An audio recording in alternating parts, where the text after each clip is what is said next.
So welcome everyone to WordPress Accessibility Meetup, practical advice for meeting caption, transcript, and sign language requirements with Amber Hinds. We have a few announcements today.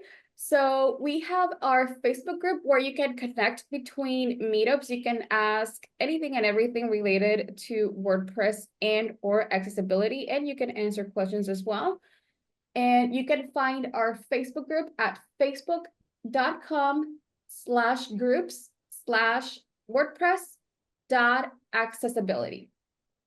You can also find upcoming events and past recordings in one place at equalizedigital.com/meetup. So yes, our meetup is being recorded and you can see, you're going to be able to see the recording in about 2 weeks with a corrected transcript and a recap as well. You can join our email list to get news and event announcements at equalizedigital.com/focus-state. We send an email every week with recaps of accessibility news and anything happening in that sphere. And that's where we also announce our meetups. You can tune into our podcast at accessibilitycraft.com, and that's where we post the audio version of our meetups and other conversations that we talk about related to WordPress and accessibility. We are seeking additional sponsors for the meetup. The WordPress Foundation does not provide for captions or ASL interpretation. So if this is something that you're interested in supporting and sponsoring, you can let us know, me or Amber, during the meetup, or you can also email us at meetup@equalizedigital.com. Also, if you have any suggestions for the meetup or need any additional accommodations, you can use that email and form of communication to let us know. And we are the organizers of Meetup Equalize Digital. We are a mission-driven organization and a corporate member of the IAAP focused on WordPress accessibility.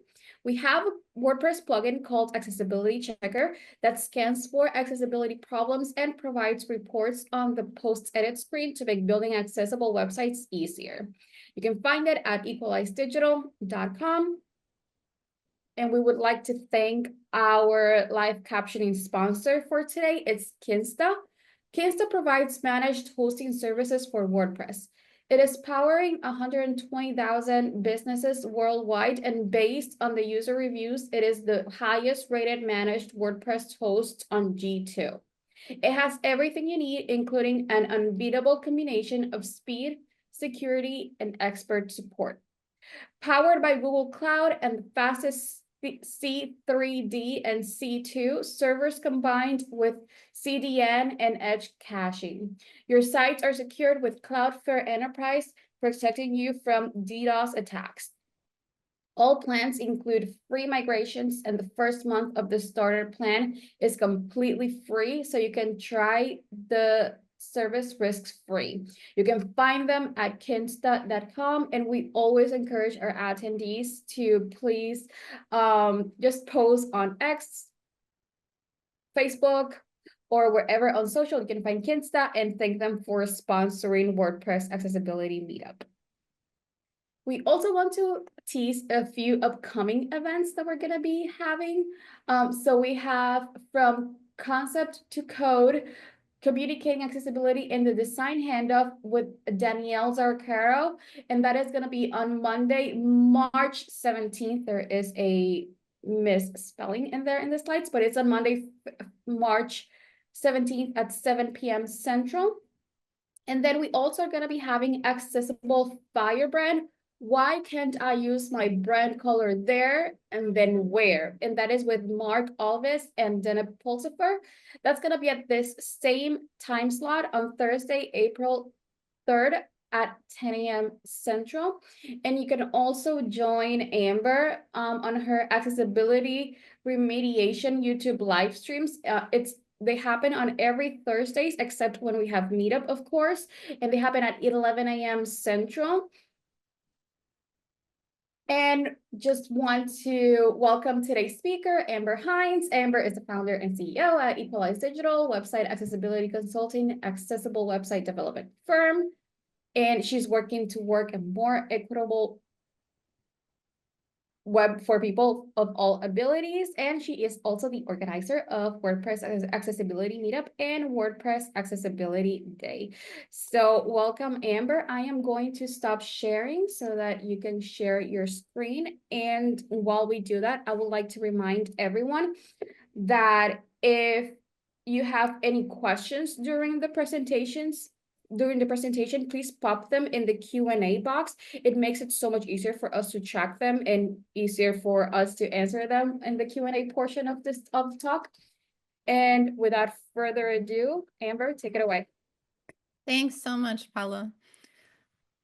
So thank you everyone for tuning in. Obviously, we made a little switch of topics, but we are still going to talk a lot about captions and a few other things. I spent some time this morning and I was thinking, of course, I can't replace Picha and exactly what she was going to talk about. So what I wanted to do with this session was talk about caption, transcription, and sign language requirements for accessibility. And I'm hoping give you all some practical advice for meeting those requirements. We're going to start by looking at what the web content accessibility guideline requirements are for captions, transcriptions, sign language, and we'll talk briefly about audio description. Then we're going to talk about how to test media alternatives and captions to ensure that they meet the requirements that are necessary. And then I'll share some practical tips for implementation. We'll look at a few examples and then we'll do Q&A at the end. So what I want to do with the web content accessibility guidelines is I'm going to walk you through the ones that are relevant to video and audio. We're going to see a lot of this if you look at web content accessibility guidelines. There are things where they talk about synchronized media. So that means things where there's a visual and an audio that plays together. So basically, like, that's a fancy word for video. There's also different instances where they differentiate between pre-recorded and live.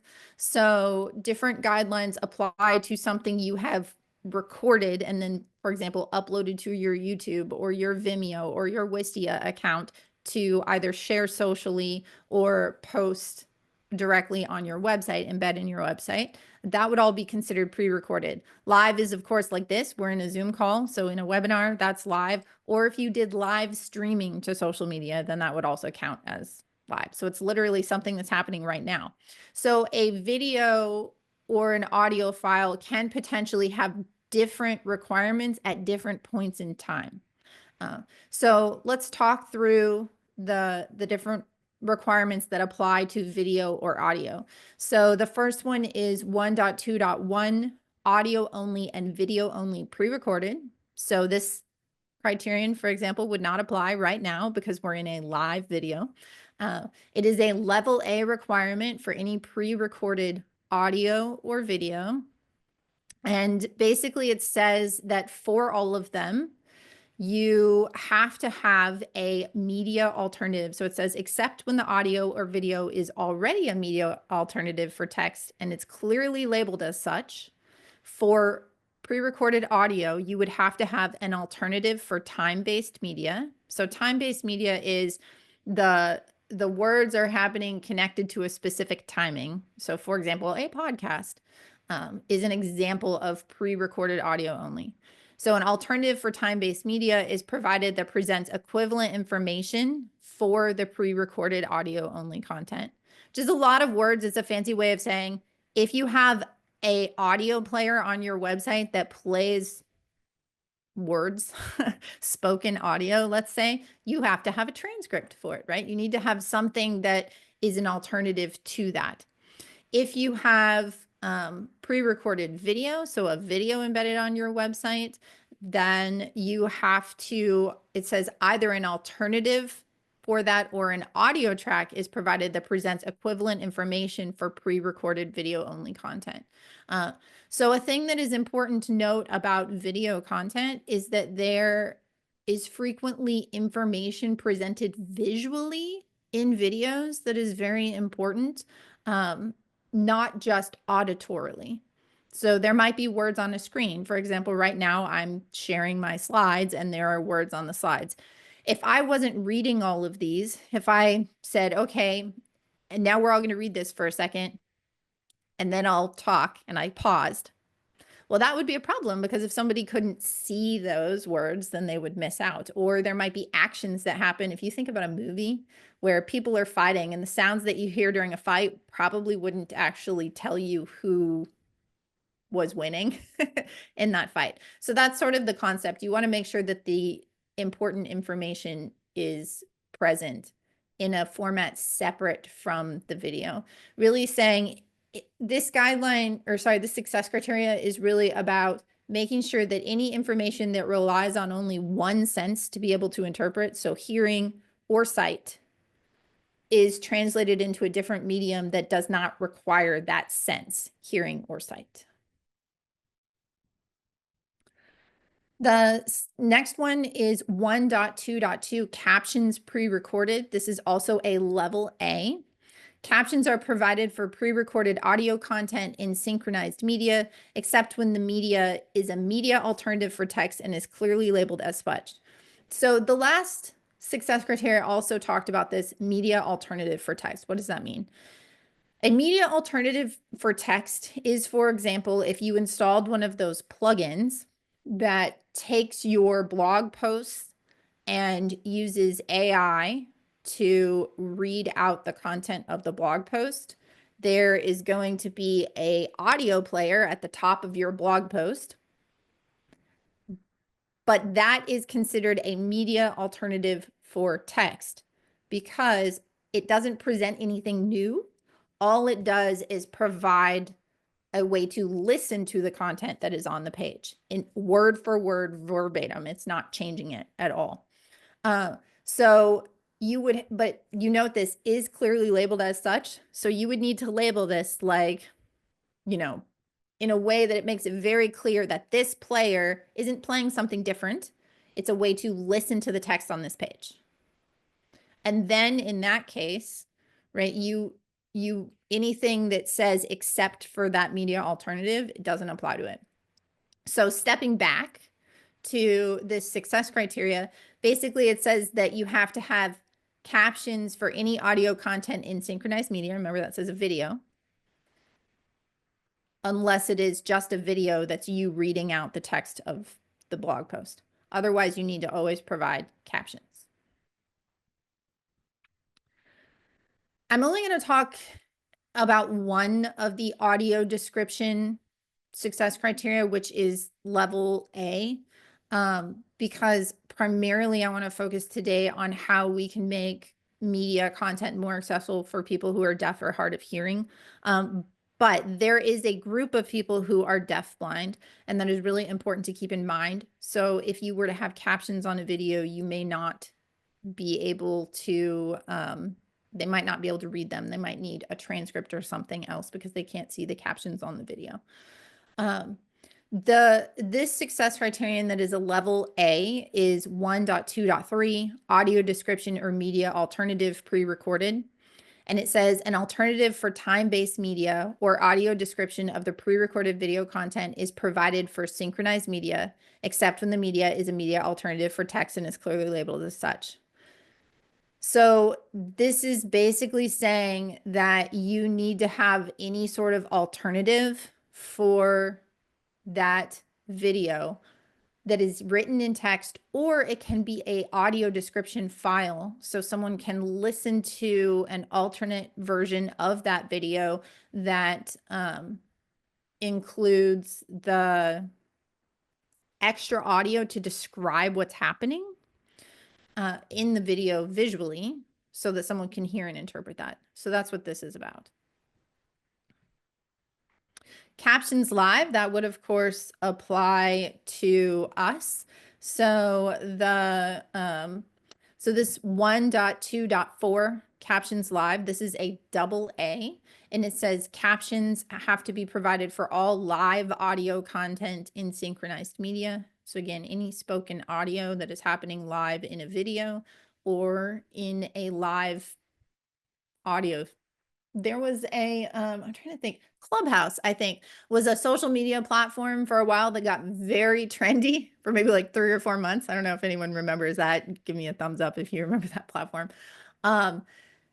Where you just showed up and you spoke. But one of the biggest complaints about it was that there were no captions in that platform. So it was a social media platform that was completely closed off to someone who was deaf or hard of hearing. 1.2.5 audio description pre-recorded. So we're back to, this is something that has been placed. This is a double A level requirement. It says audio description is provided for all pre-recorded video content and synchronized media.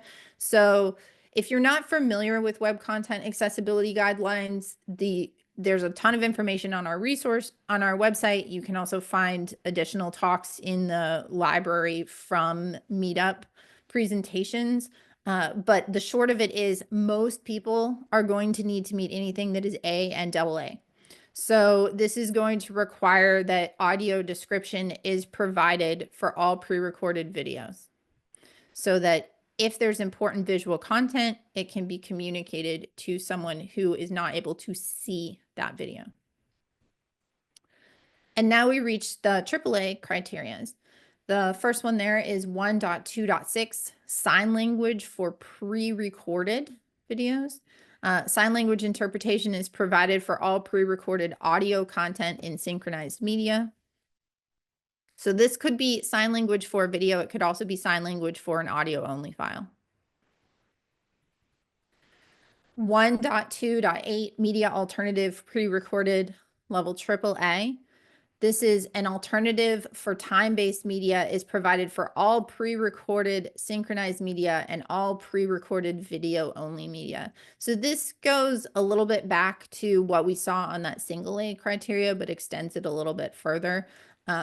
But basically you need to have some sort of text alternative or non-video, non-audio alternative for that content. And then 1.2.9 audio only live, another level AAA requirement, says an alternative for time-based media that presents equivalent information for live audio only content is provided. So this is sort of the same thing, only it goes a little bit further because it's going to live. So this would go back to kind of like that Clubhouse thing that we were talking about, or if you were doing a Twitter Spaces, maybe as another example.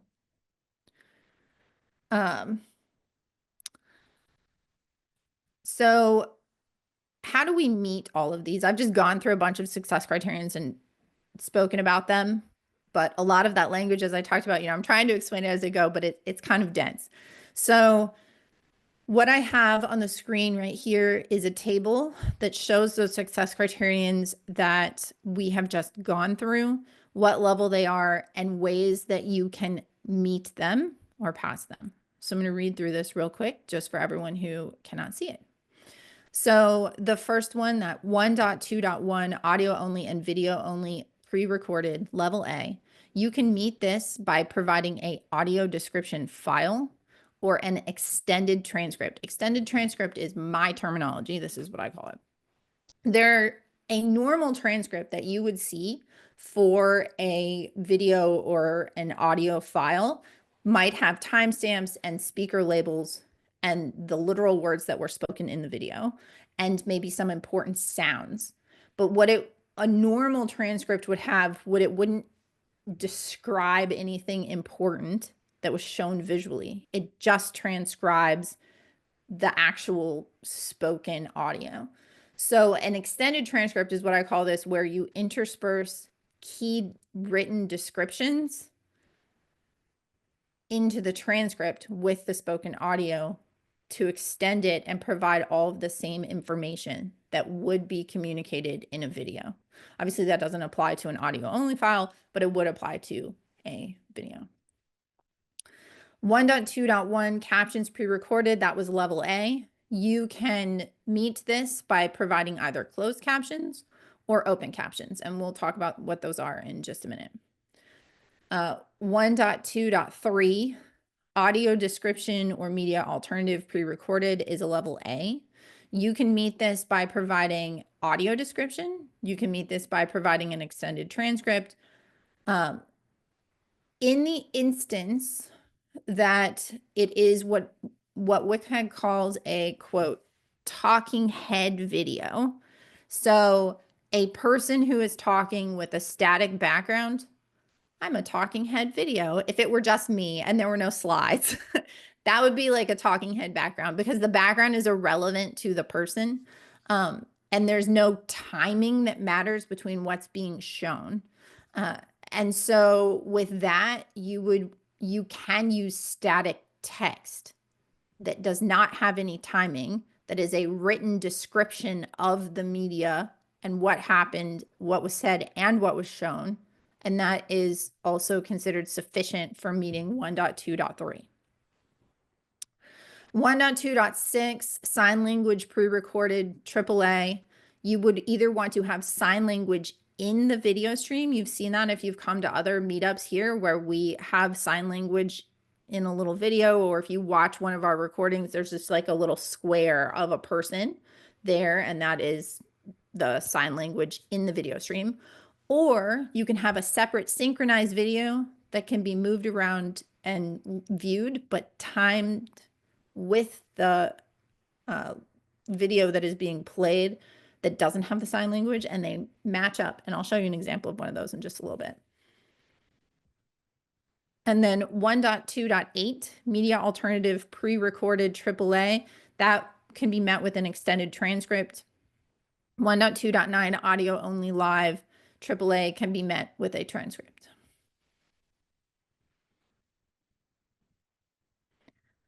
So how do you test media alternatives and captions?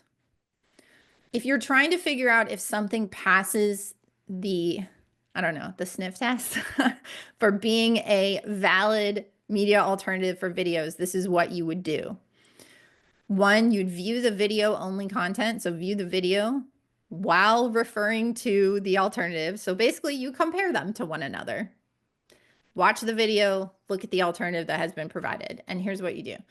Check that the information in the transcript includes the same information that is in the video only presentation. Nothing's missing. If the video includes multiple people or characters, check that the transcript identifies which person or character is associated with each action described. So you have to make it really clear that who said what, who did what. Somebody throws a ball. It's not just a ball was thrown. It's Amber threw the ball, right? That kind of thing. Then you need to check that at least one of the following is true. So A, either the transcript itself can be programmatically determined from the text alternative for the video only content, or B, the transcript is referred to from the programmatically determined text alternative for the video only content. That's a mouthful. Programmatically determined is a fancy way of saying we have lots of HTML semantics that makes it really clear what this is, and it's marked up appropriately. So basically, we want to know that we have the text alternative, and can we get just a transcript out of that text alternative? Is it clear, and are they connected? Are they labeled appropriately so we know what they are? And then, you know, they need to be they refer to one another. And then 5, if the alternate versions are on a separate page, check for the availability of links to allow the user to get to other versions. So this is an interesting thing to note. Web Content Accessibility Guidelines does not require that alternative versions, so for example, an audio described video as an alternative to a non-audio described video, they don't have to be on the same page. Or a video, like a text alternative to a video, or even a transcript to a video does not have to be on the same page to pass WCAG. As long as you have a link that is immediately adjacent or on the media that helps people figure out where to go to find that alternative, that would still be sufficient. And then ideally, if you're on the alternative, you'd want to link back to where they are. Now, there are a lot of reasons why we wouldn't just want to have these on different pages. There's a huge benefit to keeping your transcript on the page where you have a video from a search engine optimization and a positive user experience standpoint. But there are instances where, for whatever reason, it doesn't make sense, or it might be difficult to have a audio described video and a non-described video on the same page. And so you might link them to one another so people can go back and forth. So there are two kinds of captions that I mentioned are sufficient for meeting the caption requirements. There are open captions and closed captions. Open captions are captions that are embedded into the video file and cannot be turned off. These are usually created by content creators in their platforms, although sometimes, and we'll talk about this in a minute, but AI might generate them. But a lot of times they're created in whatever video editing software they are. You may have seen them because they're always very obvious because you can't turn them off. And a lot of times they're decorative, meaning they might have interesting fonts. They might not be white sans serif text on a black or dark blue background. They might instead, be white text on a light orange background, whatever the content creator thought looked appealing to them. So when you are looking at open captions, there are a few extra things that you have to test. So when you do it, of course, you want to turn off the closed captioning if that media file happens to have closed captioning, because all you're doing is reviewing the open caption, so the visible text on the screen. Then you check that captions of all the dialogue and important sounds are visible and accurate. So there needs to be written text on the video describing all dialogue and any important sounds. If there are multiple speakers, you need to confirm that speakers are labeled, meaning that when the caption starts to talk, it says Amber, and then whatever I said. Or that captions are positioned in a way that the viewer can understand who is speaking. So this is normal. And if you've ever watched television with captions turned on, you might notice that sometimes the captions move around and they position captions near people on the screen. That is another way to label captions or make it clear who is speaking, and either one is sufficient. And then you want to confirm that captions pass a minimum of AA color contrast over the background. A thing that I don't have written on the slide, but that I think is important to mention is there is highlighting, which I think is one of the things that Picha was going to talk about when she was going to give her presentation. There can be actions where captions get highlighted, individual words, almost like karaoke, if you think about that, as someone is speaking. This can be incredibly distracting or disorienting for people and is not recommended. And I have a resource that I'm going to link you to in just a little bit that has a whole bunch more information about that. So closed captions are actually the preferred way of captioning videos. I think, if you're creating shorts for any social media platform, whether it's YouTube or Facebook or Instagram or wherever that is, it might make sense to put open captions on them because it's easier, it's faster, and sometimes those they can attract more attention to make people want to watch your video, which, depending upon why you're creating the video, that might be the objective, right? You want to have as many eyes on it as possible. So potentially having open captions is a good solution there.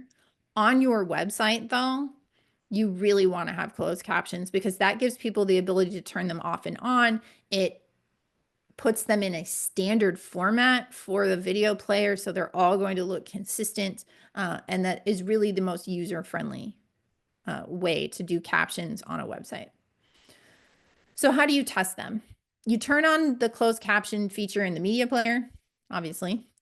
A point to note on this is ensure that this can be done using the keyboard alone and does not require a mouse. So you should be able to tab to a button that looks like CC. It'll have the two letter C's, and you should be able to hit both the spacebar and the return key, because it should be coded as a button, in order to open and display the captions. There might be a submenu where you select the language for the captions. That is totally fine, but you should be able to do all of this with your keyboard. It should not require a mouse. Then you need to watch the video with the closed captions turned on, and check that captions of all dialogue and important sounds are visible and accurate. If there are multiple speakers, confirm that speakers are labeled. And in this case, it's not going to be positioning usually. It's going to be just like name : at the beginning. I did see Gary's comment that speak recognition should be considered as well, which is true. If you are able to test using a device like Dragon Speech, and say like turn on captions for video, then it should also function in that way. That is definitely more advanced accessibility testing, though. I wouldn't expect most typical content creators to be able to do that. So is AI the answer?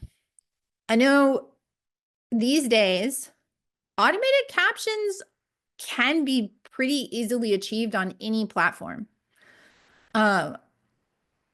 The answer that I have seen both in looking at accessibility lawsuits and some laws around the world is that frequently the answer is no. So is AI the answer? In some scenarios, maybe yes, but frequently no. AI is not going to solve your video accessibility requirements. Why is this? Auto captions frequently make mistakes. I tried to find it, but I couldn't find it. But my friend Meryl Evans, and I'm pretty sure she shared it in the talk. I just didn't dig through that last talk that I'm going to link you to in just a minute here. She has this hilarious screen capture. She is deaf, so she always watches TV with captions on, of a famous actress sitting on a couch next to a male interviewer being interviewed, and apparently that actress was trying to say she likes salmon, the fish, but instead it said, "I really like semen," in the captions, which is hilarious, but also quite awkward, if you can imagine, for that actress or personality, whoever it was. And so auto captions frequently make mistakes. And that is something that you should really be aware of. And in particular, I think when you're thinking about content that you are putting on your website, you wouldn't put typos on the text of your about page. So I don't know why you would allow typos in your product marketing video or your video that explains your services or your customer testimonials. Why would you want that, right? You want your company name spelled right. You want your name spelled right. You want punctuation to be correct. So really, it's not going to give you your best foot forward. And then, as I mentioned, case law in America, at least in the United States, say that auto captions are not sufficient. If you want to learn more about this, you can look up the captioning lawsuits against Harvard and MIT. They were for years putting up hundreds or thousands of videos on YouTube for lectures from classes as part of a way to freely disseminate information, which is a fabulous initiative. Many of them in the beginning had no captions, then YouTube improved and they all had auto captions, but the auto captions made mistakes. And what happened was they got sued and they were told either you can put corrected captions on all of your media or you can take them offline. They chose to take it offline. But that is a thing, to be aware of, is that most laws around the world and most court cases don't think that auto captions are sufficient on pre-recorded media. And also in live, we have a live captioner here today for this webinar from Texas Closed Captioning, which is the vendor that we use, because obviously we don't have the skills to type out all of the captions. But we've done that because in these webinars, people talk about very technical things, and the accuracy of Zoom, even though their live captions can be very good, but the accuracy of Zoom to be able to correctly transcribe when someone's talking about WordPress or coding or sharing some jargon is very low in comparison to what we get when we have a human being here who's listening and able to type corrected captions. And then the other thing that is worth thinking about with those open captions, and I mentioned this briefly about color contrast and text, but readability can really become a problem with that. Some open captions that are added to video by AI, so you might be like, put my video in this video editing and just have it generate all the open captions and make them all pretty for me, or like the highlighting. That can cause flashing, which can be problematic for people with photosensitivity. They can have color contrast issues for people with low vision. So really, I think you really want to use your best judgment as a human being to generate. And if you do generate things with AI, review them, make sure that it still meets the criteria. It's not going to cause motion sickness or seizures from like flashing around. It's not going to move so fast that it's not readable, or try to cram so many words onto a screen that it's not readable. There are very specific guidelines about what works and what doesn't work for captions. And so on that note, I am not the #1 expert on captioning. So I have a couple of resources linked in the slides, and we should have put a link to these slides in the chat, but if not, we can put another one up. So I highly recommend on our website, Merrill Evans, who is an accessibility professional who I mentioned previously, who is also deaf, gave a fabulous presentation called How to Create Accessible Caption Videos for WordPress Sites and Beyond. I highly recommend that presentation. It's a great place to learn more.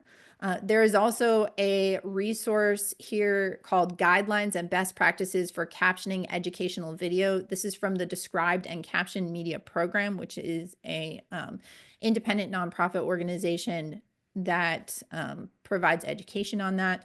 So they have a lot where they'll even get into like, how do you caption music or certain sounds or all of that information. So if you need that, I would look at their guidelines for sort of a standard or a best practice. And then there's also a presentation that the FCC in the US put together in their video programming accessibility forum on online closed captioning. So that is also a useful presentation to reference as well. So let's talk about practical tips for implementation, because it's very possible that you may be thinking, okay, I know I need captions, but this sounds like a lot of work or really expensive. I don't know how to make it work, or audio description or sign language, or, what do I do? How do I do that? So what should you include in your media? At a bare minimum, all pre-recorded videos, so any video you are uploading to any place on the internet, needs accurate captions. And I have highlighted accurate because of all the reasons we've already talked about. It's very important that they be accurate.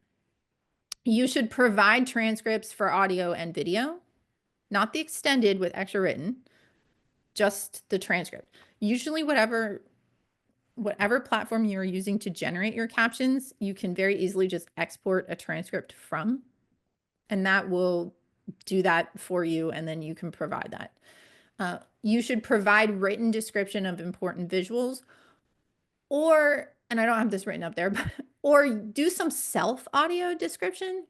So you may have noticed during this presentation at times I've said, on this slide is, right? There are ways when you create videos that you can auto-describe as you're going, or if you're creating just like a 30-second marketing video, just know anytime that there's text on the screen, there should also be a voice reading that out, right?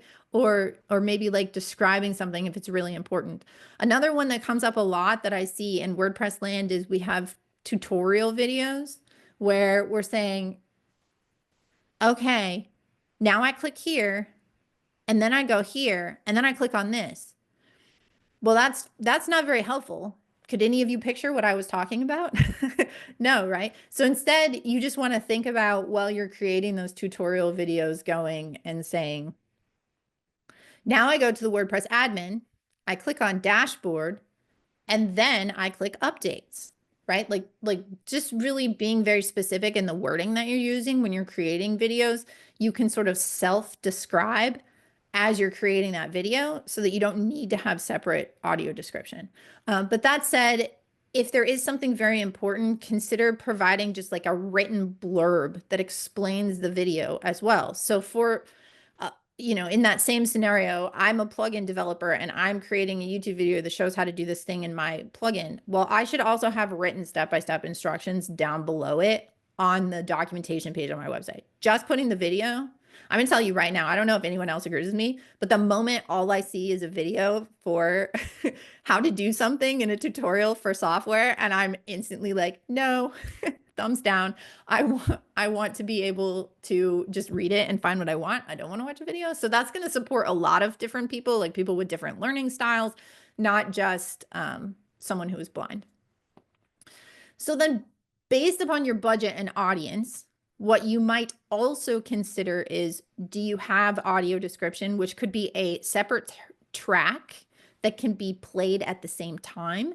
It could be a separate version of the video that includes more audio description. There are different ways to do that, but potentially you might want to have audio description if you know that you have a lot of people who are blind or have very low vision, who might be using screen readers or benefit from that. Extended transcripts that include audio description is another nice to have that might make sense for your audience, and also sign language interpretation. So particularly in government, sign language interpretation becomes very important. Sign language is it's not the same as captions.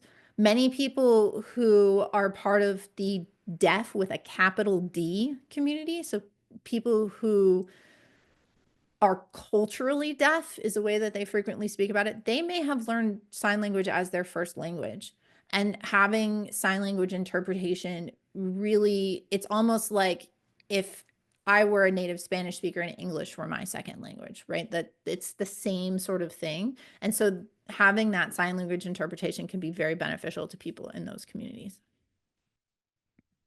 So what does this cost if you want to do this? These are numbers that we pay to give you an idea, or that our customers have paid. So live captioning, $2.50 plus per minute. Pre-recorded captioning / transcription, $1.25 plus per minute. Sign language interpretation, $150 to $300 plus per hour. A thing that's interesting to be aware of with sign language interpretation is that if it is a quite long live presentation, not a pre-recorded thing where someone can take breaks as they're creating the sign language track, you will need 2 interpreters. So for the WordPress Accessibility Day conference that I run, we have 2 interpreters for every 1-hour session, and they interpret for about 15 minutes and then they switch so that they can have a break, because it's physically exhausting to do interpretation. So it does become a lot more expensive to do that. Audio description can be $15 to $30 per minute, maybe more, depending upon what vendor you're hiring. Now there's another price on here, which is DIY transcription software, $12+ per month. So depending upon your budget and your volume of videos, it can be much less expensive to do some of this work yourself. You might just want to buy a software program. Now you can use, like, YouTube has a tool that goes through and generates with AI a transcript, and then you can go through and edit it. I don't think theirs is the best. It's free. there are definitely tools I think that are more accurate or have easier like correction ability. Like, oh, they misspelled my company name here, and I could, in the tool we use, Descript, I could say, okay, fix it everywhere, and it will just fix it everywhere. I also think Descript actually learns. So it's like it only did it once and then it never did it wrong again. But so that is something to maybe think about in your budget as well. And should you DIY? Here's some questions that I would ask on that front. First of all, is time or money more important to your organization? Because we all know time is also money.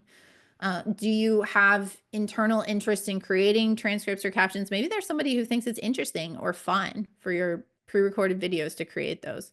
How fast of a turnaround do you need?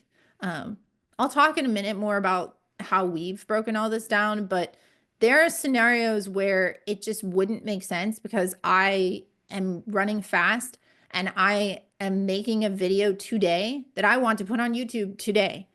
And I don't want to, I don't have a captioning company on command that will be able to deliver a video transcript and caption file to me 30 minutes after I create a video and say, okay, it's ready to be captioned now, right? And so as a result, I have to do that work because I need it right now.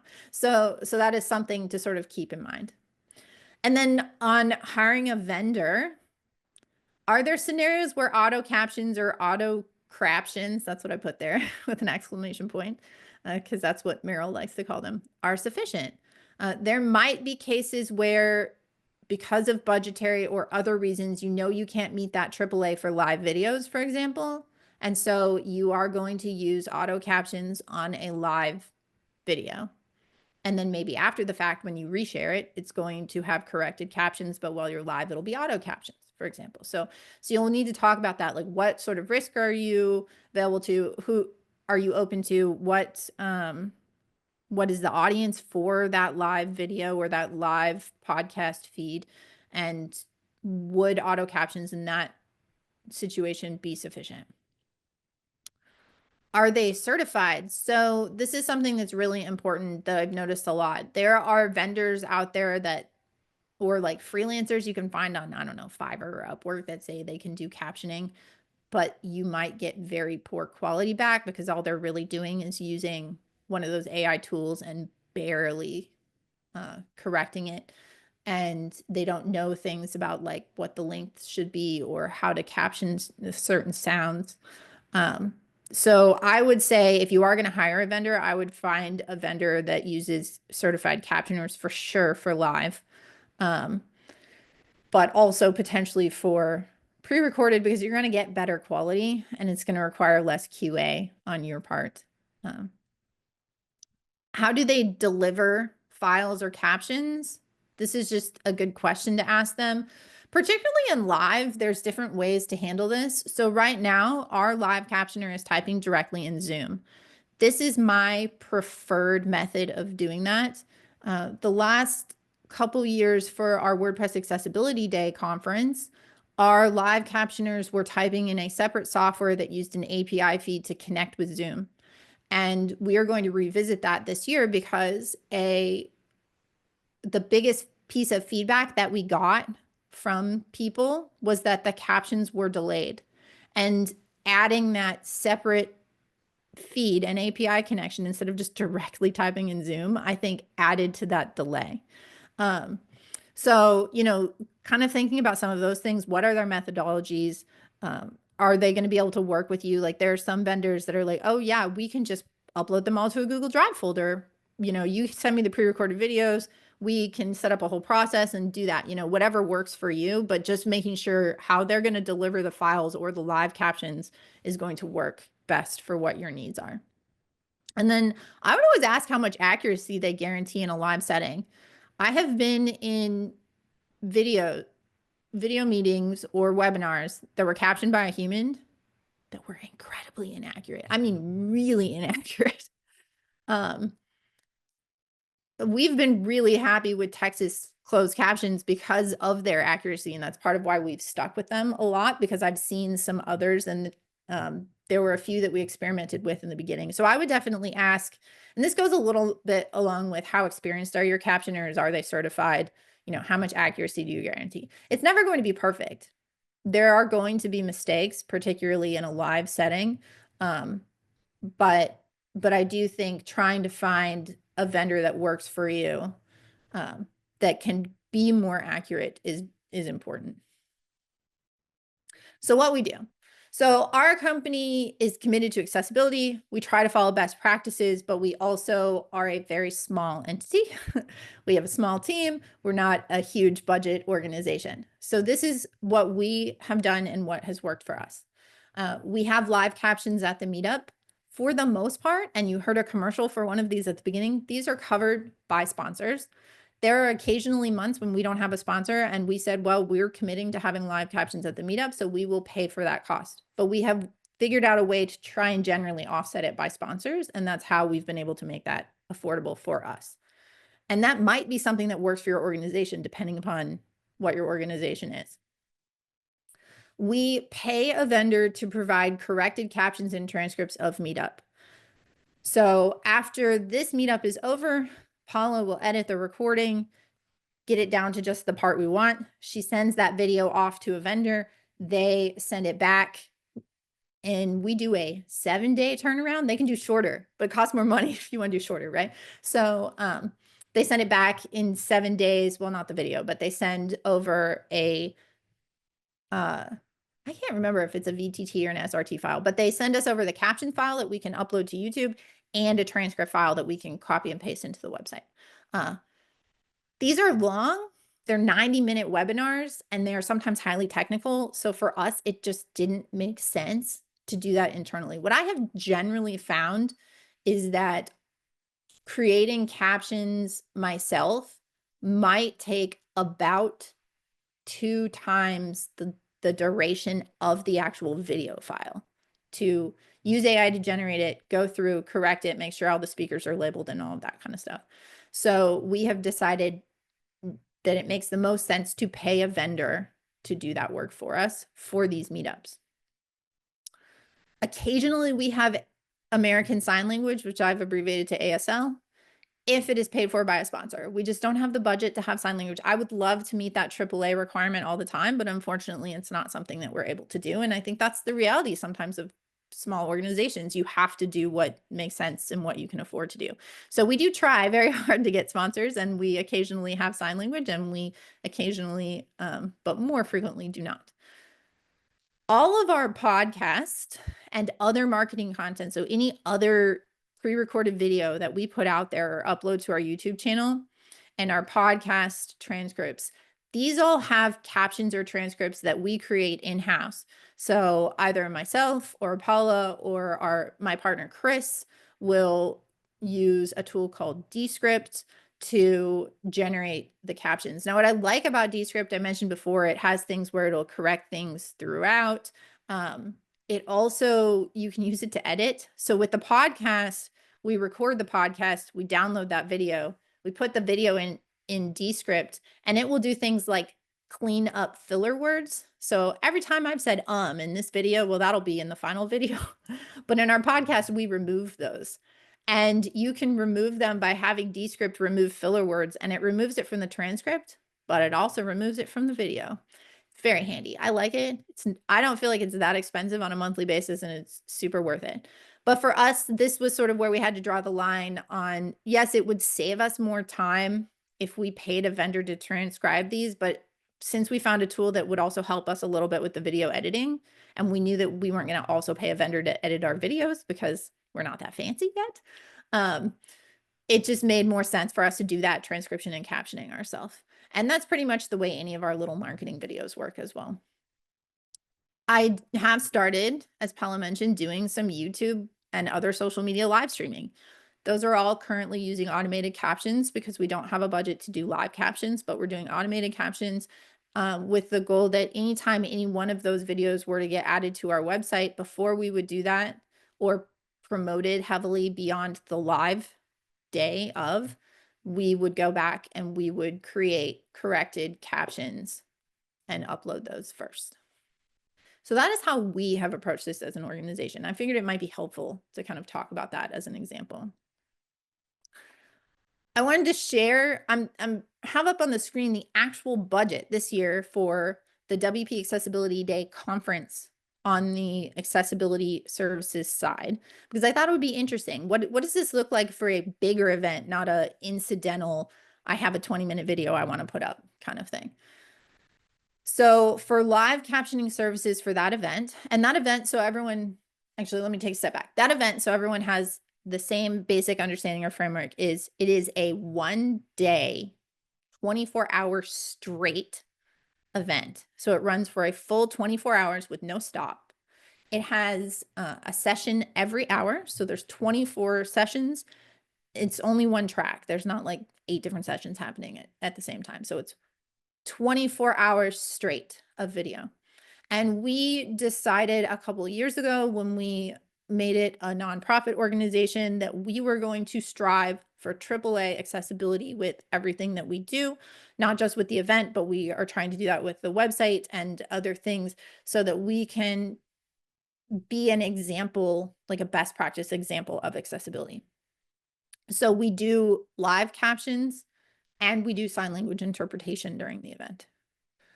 So the live captioning services for this year, our budget for that is $4,336.50. That's for 24 hours of live captioning, plus like, I don't know, a 20-minute buffer before the event starts. Sign language interpreters are $6,756.75. We have kind of a miscellaneous accessibility vendor fees of $400 because there's occasionally we need to have additional meetings with them before the event or practice sessions just to make sure we're all on the same page, and there's some other stuff. So we put in a line item there in case we want to ask. They're always like, no, we don't need these. But as the event organizers, we're like, we need them. I know you don't need them. You're going to show up and do great, but I need them to feel confident about how everything is working. So, so it's one of those things that we're like, okay, we're just going to budget for this because it'll make us feel more comfortable if we have them. And then we do pay that same vendor to do post-event video transcription, and that is taking the edited videos and creating those corrected captions and transcripts, and that is $1,638. Now I have 2 other items on here, which is sort of neat. And the dollar amount that we have budgeted for these, I'm going to explain it. So something we haven't talked about really today is language accessibility. But one thing that you might consider doing, depending upon your audience, is having captions for videos or transcripts for videos or both that have been translated from whatever the native language of the video is into the language of your audience. So if you know that you serve a bilingual audience and you only did a webinar in English, but you really want it in Spanish, you can't necessarily change what the speaker said, but you can provide translated captions on that video. So someone could turn it on, listen to the English, or maybe even mute the English, I don't know, but listen to the English and read the Spanish version, which might help them to better understand the English if they are English as a second language. We spend a lot of time getting quotes for this from companies that do this professionally, and I'm going to tell you, it was something like for a 1-hour video, like $800 or something. It was really expensive.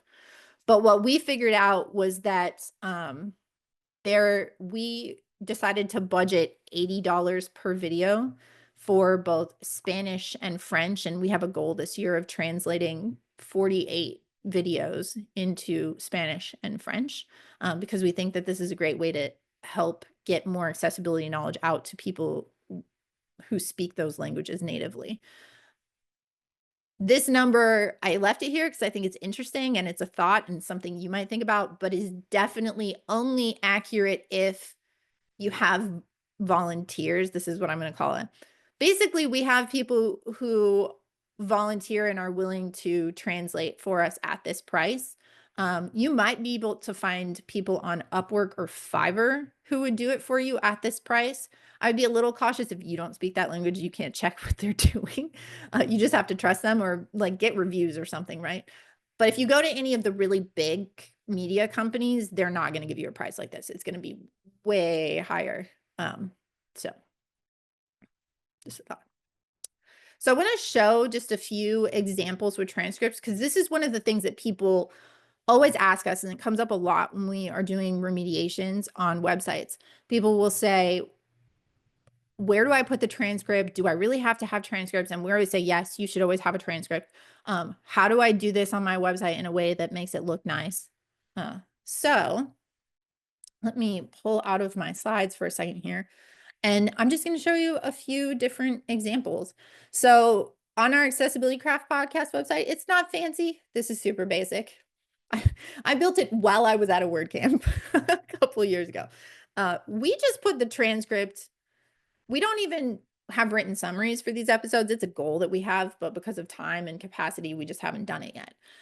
But basically, we have a media player, and we have a transcript just in plain text on the page.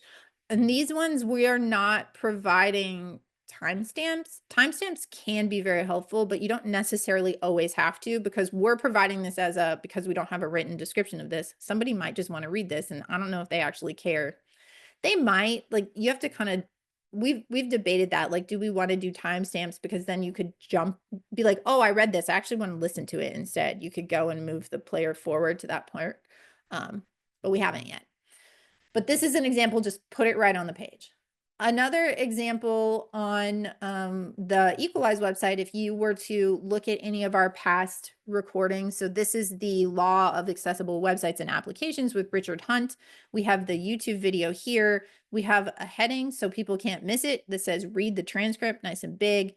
We have an accordion that shows and hides the transcript. And this is keyboard functional. I can tab to it, and I can use my keyboard to open and close it. We have all kinds of other text on this page, so we don't necessarily want a literal transcript from the video on the page, but we still want to provide it. So we've done it in that collapsible section like that. The benefit of doing this is all these words, Google can see all these words too. Either one of these scenarios, the accordion, the just visible on the page, it helps Google understand what this post is about. It's good for SEO. There's a couple of examples on the WordPress Accessibility Day websites that I think are worth looking at. So this is our keynote session from 2023, which you could look at if you went to 2023.wpaccessibility.day.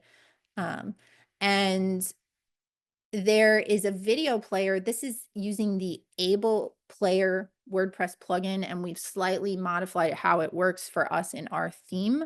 But that is a free plugin you can find on wordpress.org. And this theme is also open source. So if you wanted to look at what we're doing with it or search the code for it, you can check that out on the WPA11Y Day GitHub.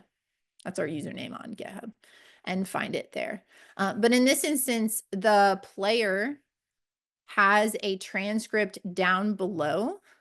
I'm going to play this video, but I don't expect anyone to be able to hear it. So I'm actually going to just turn the volume way down here.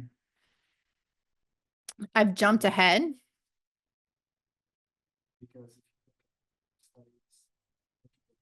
There we go. We'll just mute it. We don't even need the mute. So the transcript in this player has an option to auto scroll and to highlight where it is, which can be helpful for some people. I could turn off auto scroll if I don't like that feature, potentially turning off. The other thing that is interesting about these is these all function like buttons. So if I got down here and I said, "Ooh, I actually want to hear this," I've clicked a line in the transcript and it skips the video forward. So this is a synchronized transcript that controls where you are in the video. So you could potentially come here, not play this video at all, read through the transcript and be like I was in this session. I remember Jennison saying this thing about what they do at LinkedIn, but I can't remember exactly what it is, or I want the exact quote, right? So you could come here, scroll through, or even use another plus out of having it on the page is I could use my browser search and I could hit Command F and type for the thing I thought he said, and it would find it. And then I could jump to that part of the video using the transcript, which is super nice. This one, for example, has been translated into French. So I can change the language in the player to French, and that provides for me a French transcript that I can reference alternative to what is visible on the page. If you want to see something with sign language, if you look at the 2024, oh wait, let me go back, sorry.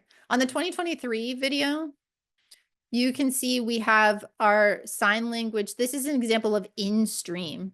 So in the bottom right-hand corner of the video presentation, there is an interpreter who is signing. And this has been edited onto the video before we created it for transcription and before we uploaded it to YouTube.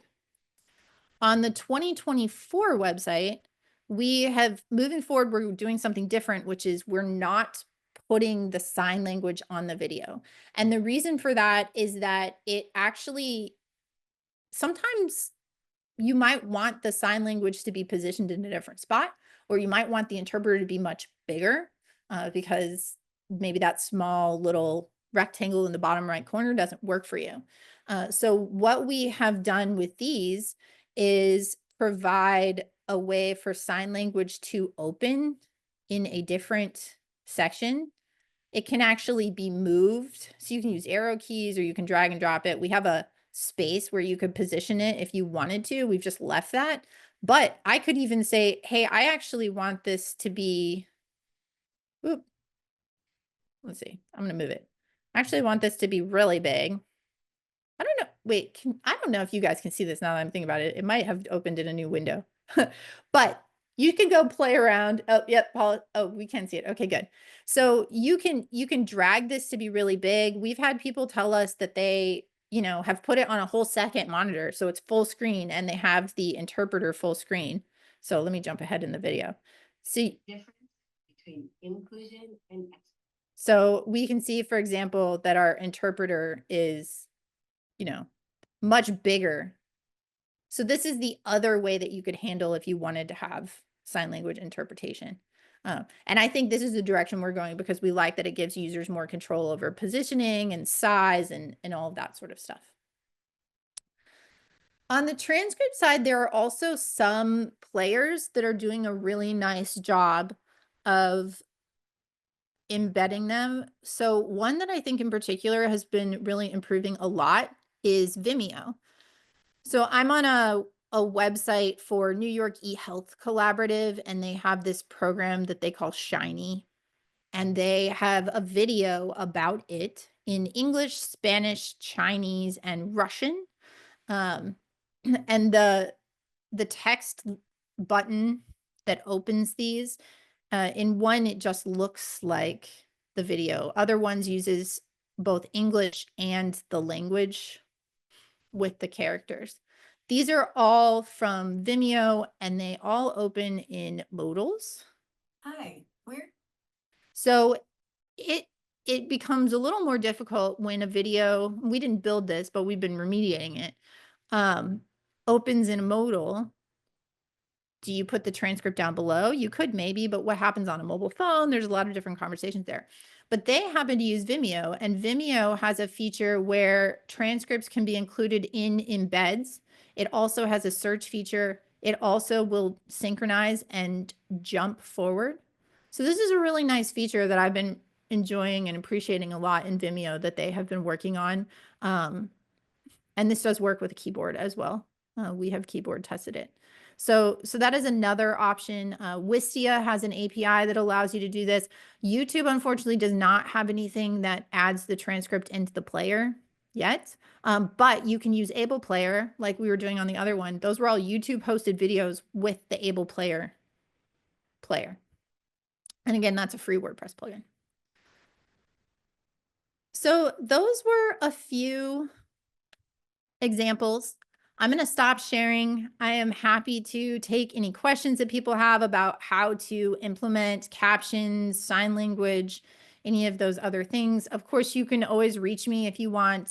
I'm most commonly on X, but I'm getting on Blue Sky a lot more. I think I'm just Amber Hinds on Blue Sky. LinkedIn, or email me, or in our Facebook group. There's lots of ways to connect. Thank you So so much, let's see. Amber, for your presentation. I'm gonna pop back in for the Q&A portion. We did have a few questions come in while they were presenting, so we can get started with this one. If I have a video covering a specific topic and it would be difficult to have captions that would make the video accessible, like you show some software and it would be hard to explain all the UI, could you instead have a blog post as an alternative media presenting the same topic in a text-only format, maybe with images including alternative text? Yes, you can. I think if you're in, you need to make sure if you're embedding the video on that page, then I would very clearly label that this video is a media alternative to the text on the page to make it clear that watching the video doesn't miss it. You might still get complaints about it not having captions. It probably ought to still have captions for your spoken audio, even if it doesn't have full description of everything that is being shown. And then I think if you, wherever that video is, like, let's say it's on your YouTube channel, in the description of the video on YouTube, very high up in the description, hopefully before it collapses, I would put like, find a written alternative for this video and a link to where they can find it on your website. That's a great answer. Gary asks, is there research or documentation that closed caption is preferred over open captions? Just curious. Yeah, so there is quite a bit of research on that, and generally closed captions has been shown to be preferred by users. Meryl probably has some of that in her talk that she gave that I linked in the slides. Also, if you go look at the website resource that I provided for the caption and description project, they have some research as well into when they talk about their best practices, it is all research based. Great. Can you clean up the language in the transcript? It's a very broad question, but you can go ahead and answer that. Yeah, so you do not have to caption or transcribe a video exactly word for word. Even if you don't edit your ums out in a video, you do not need to include those in your transcript. So you definitely can. There's basically, they call verbatim transcripts is something that is verbatim, includes every mistake or filler word that you possibly made. A clean verbatim is pretty much verbatim, but it's been cleaned up to not include repeated words, filler words like or like. And then there's a whole nother kind of transcription, and I feel like I can, maybe we'll see how fast I can do this, find that talk that Empire Captions did for us once, where they talked about transcription for hold on. I found it already. I posted it in the chat. Oh, you're so much faster than me. As soon as you started talking about it, I looked it up. Yeah, so Daniel Summer from Empire Captions, and that's the vendor that we use for WP Accessibility Day. And they do sign language interpretation and a lot of that stuff, but they also do some live captioning for students in classrooms. And they have a whole different style of captioning when they're doing that, where it's not verbatim, it's modified in a way that makes it easier for a student to learn. It's almost like writing notes for the students to a degree. I don't know, it's very interesting, but he presented about that. And when he did that presentation, we actually had two captioners that day. We had one doing our normal verbatim or clean verbatim captioning, which is what we're doing right now. And then he had one of his captioners also caption in that. So you can see the comparison between the two different styles of captions on the same talk. So that's an interesting reference. And you can also see those two different transcripts in the link in the talk. Yeah. And the one other thing I would say about cleanup language, because I'm not certain if this is what it references, but for example, you might ask if someone says an F word, should I type the F word out? And this happened to us once in a meetup where we got Zoom bombed right before we switched to webinars. That was when we switched to webinars. And there were a lot of F bombs, a lot. And our captioner typed them all out, not F word, but actually what the word was. The thing is on that cleaning up language is if the word is being heard in the spoken audio, you shouldn't, I don't know, you shouldn't hide it from someone who is deaf. If you're going to bleep it out in the spoken audio, then of course it would be bleeped out in the transcript or the captions, but you should give an equivalent experience. And for example, if our captioner hadn't started typing random F-bombs in the middle of that, like a deaf person wouldn't know why I was making a weird face and the other speaker was making a weird face and all just being like, what do we do? Right? Like they would have been confused about what was happening. So it is really important to include that and not, if your video is for adults and it can have adult language in the video, then the caption should also have the same adult language because deaf people aren't children. So. Yes, and at the end of the day, you want to recreate the same experience for someone that's hearing the presentation to someone that's reading the presentation. Mm-hmm.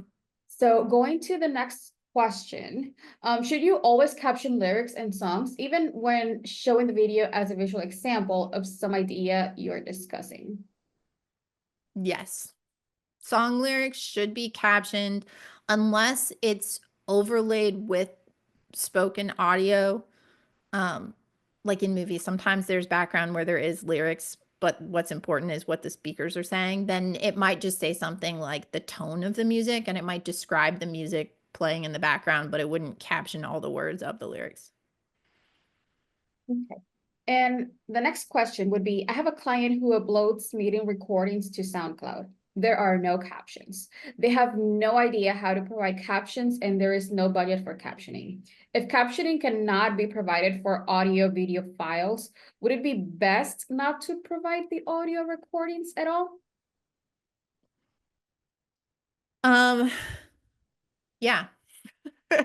If you can't provide, if you're uploading something to SoundCloud and you are not providing any sort of text alternative, then it would be better to not provide the SoundCloud file from a legal and an ethical standpoint. I mean, that's why Harvard and MIT, I mentioned earlier, and they took thousands of videos off their YouTube because they said, we don't have the budget or the time, man hours, to caption all of these lectures. And they took them down. Now, I think where I would question on that, without knowing about this client and what they're doing is it for a very specific audience that potentially they could be password protected and they're not public? Maybe they don't have to be public, but if it's for their members and they have already talked to all of their members and their members say, hey, we don't need captions. Nobody there, they literally asked, then they could not publicly post these, but they could post them on their website in a password protected area potentially. And there are exceptions in the federal requirements in the United States that say, for example, if a professor is posting something for all of his students, but not publicly, and he knows that he or she knows that their students don't need that, then it's fine. So yeah, I think that's kind of how I would look at it, but they're really missing out. I think I would potentially talk to them about if they don't have budget to pay a vendor, can they do some of that transcription themselves? And honestly, if I had to choose between nothing and I really needed it up, then this might be a situation where auto captions are okay for a time.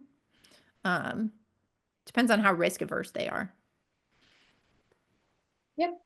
And just a clarification of something that you mentioned earlier, extended transcriptions, what are they? So extended transcriptions are transcripts that contain all of the spoken audio and important sounds, and also descriptions of anything important that was shown visually. But it's not just like a written summary.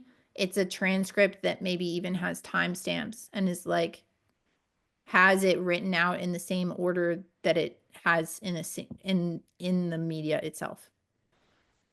Okay, and I do see one question in the chat. We have some music performance videos that are instruments only. Any guidelines for how to navigate accessibility for that? So if it is instrumental only, then you would just start at the beginning in the captions, and caption like music or type of music. If it's one song, then you could probably just say, the name of the song. If it's multiple, then you would want to reinsert in the caption each time the song changes. Like, let's say it was a whole concert. But you can also describe tone for music if you want. I think it sort of depends on if it's literally just a video of an orchestra playing, or if there's other things happening where the tone of the music knowing that might help explain like the facial expression of the person, right? Like, it's scary now or something. So I would sort of look at that. But definitely look at that reference for best practices, because that's going to have a whole bunch on captioning and transcribing music. Yep. And I think with that, that is all the questions that we had in the queue. Thank you, Amber, for your presentation today. It was very last minute, but it was a great presentation regardless. And do you have any closing thoughts, and would you want to let everyone know where to find you? Sure. Yeah, I'll close and say that we are going to try and follow up with Picha and get her back on the schedule when she is feeling better. So I know someone had asked about that. If you have any questions and you want to follow up with us, either our WordPress accessibility Facebook group, or you can always email meetup@equalizedigital.com, and that goes to me and Paula. And thank you everybody for coming in and sitting through my impromptu presentation.